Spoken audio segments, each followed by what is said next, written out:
Can you tell us a little bit about your core values of Team Saxo Bank? Well, it's all about teamwork, and to have teamwork, we need to have loyalty, respect, and communication, and commitment. Where does your approach come from? Is it something you picked up as a rider or something you learned along the way as a team owner? Well, it's definitely something that we have developed, over the past 10 years, I would say. I mean, I had ideas that I wanted to create in the beginning, a different team, a team that you haven't seen before. And I didn't say at that time, then when I started that I want to work with values and stuff like that. That's something that we actually have developed together with the team. And but working on it, we have seen that it's very important and really helps the team in different situations. How does the values of Team Saxo Bank reflect itself in the everyday life of the team? Well, of course, it's not something that we think about all the time, because I think everybody knows that this is not possible. But it's something that always have to be there somewhere, and the way we behave, the way we think and do things is always a part of it. But we also know that to have values, it's easy, but it's very difficult to follow it, and it's difficult for all of us. Even myself, sometimes I cannot live up to it, but I try hard, and I think that's the most important thing with having values, that you use them as a tool to be better and to reach the goals that you want. And because to have values doesn't help you in any situation. It doesn't solve your problems, because crises and problems will always occur. You will always have it, but it's good to have the tools to handle the situations when they come. As a team owner, how much are you involved in the daily management of the team?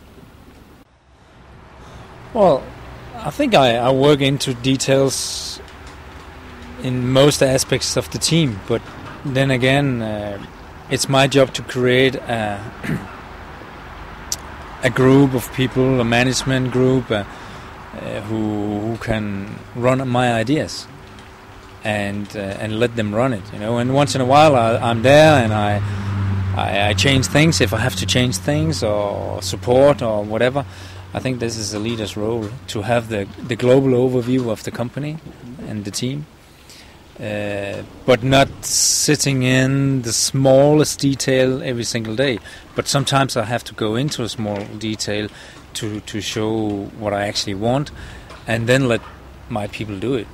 I think this is the way to be a leader, and then just have the overall view of the team, in which direction that we go. I think that's the most important. How does a typical day look for you during the Tour de France? Well, I mean, what is a typical day?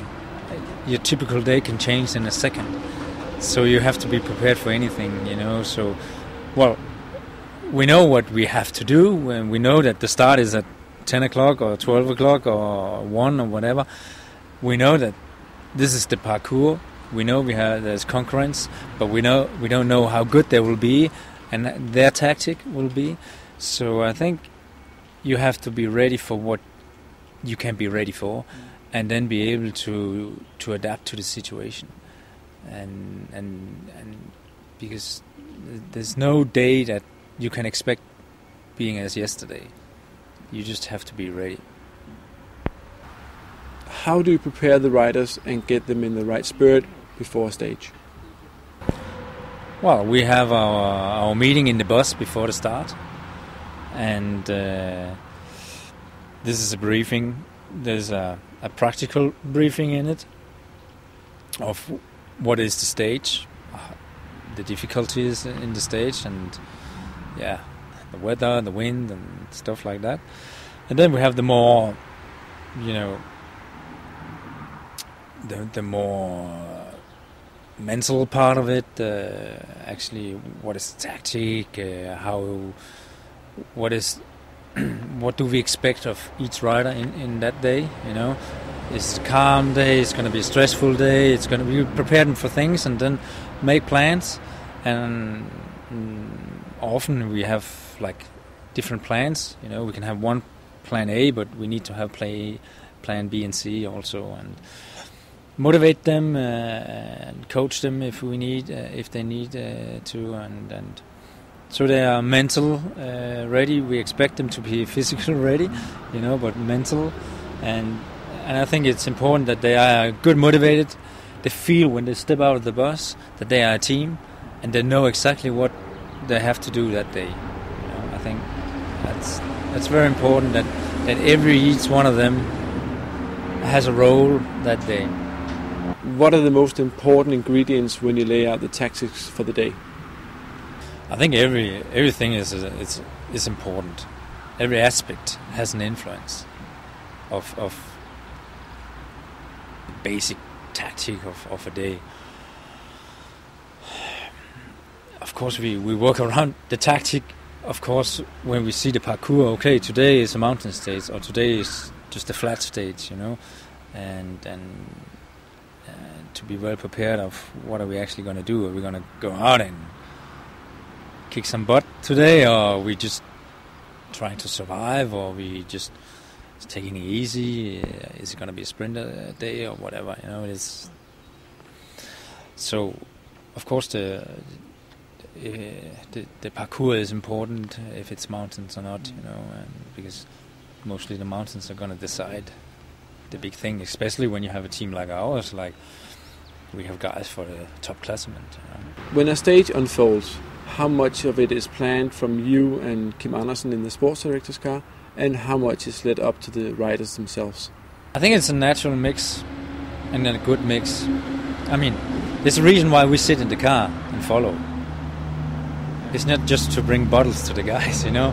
This is our job to put up the right tactic, and a tactic that suit our team.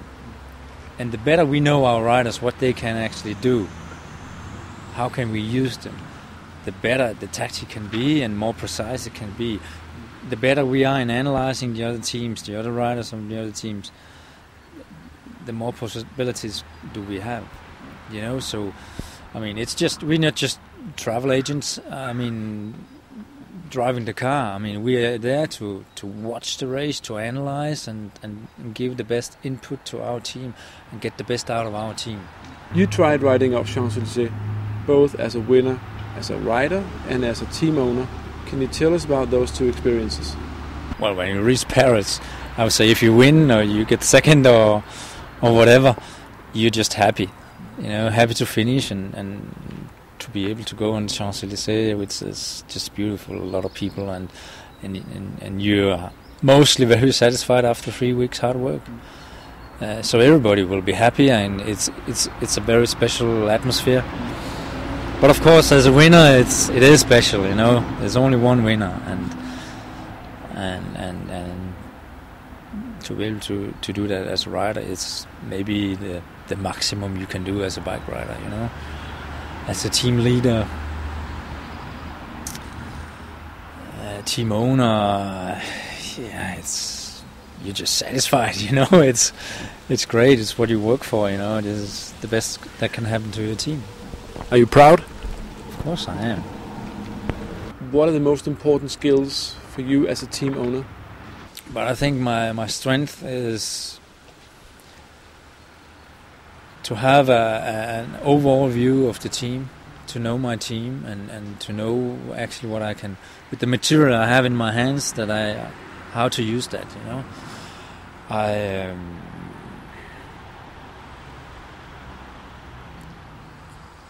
think I'm good at building the right team together and make them work good together, and strategically I think I'm okay. What is your biggest weakness as a team owner? Sometimes I'm too nice guy. I don't know. again, maybe other people should say that, but